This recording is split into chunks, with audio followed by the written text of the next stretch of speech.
Le Togo pour une navigation aérienne sûre et sécurisée. Une nouvelle technique par satellite est appliquée depuis EGNOS Galilos, c'est son nom. Retenez tout simplement que l'application a fait l'objet d'échanges ce matin à Lomé à la deuxième conférence internationale sur la technologie de navigation par satellite. Les explications avec Rachel Aoukou.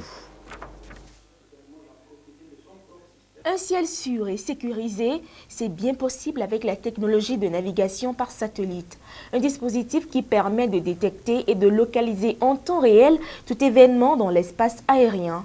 Dénommé Système globaux de navigation par satellite, cet outil de pointe assure également une gestion efficace des transports terrestres et maritimes.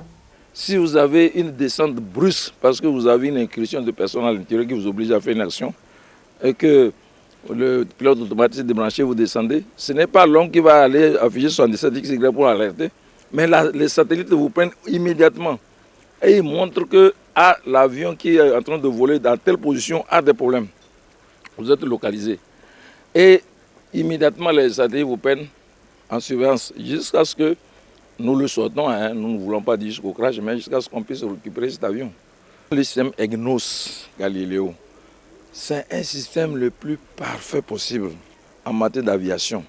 Donc le Togo, dans son leader, je pense qu'on sera le premier à tendre vers cette option. Si on pouvait avoir cette option au Togo, on serait les leaders en Afrique. À cette deuxième conférence internationale, experts en navigation des différents pays ciblés étudient cette nouvelle technologie afin de mieux cerner son fonctionnement. Pendant 2 jours, nous allons avoir une conférence avec un ensemble d'experts internationaux qui vont revenir sur des expérimentations faites dans toute l'Afrique, dans le cadre du projet Magnifique. Donc ces expérimentations sont à la fois des expérimentations dans le domaine de l'aviation civile, où nous avons fait des tests d'atterrissage avec l'ATR de la SECNA sur l'aéroport international Gnassingbé Eyadema. Ce sera aussi des résultats qui seront discutés sur l'usage de ces systèmes pour aider à la gestion des ressources naturelles, en particulier des ressources en eau douce dans la région de Lomé, car ces systèmes permettent de manière très précise d'avoir un modèle de l'élévation des terrains et donc de pouvoir évaluer la hauteur des nappes phréatiques dans la région du lac Togo et autour de Lomé.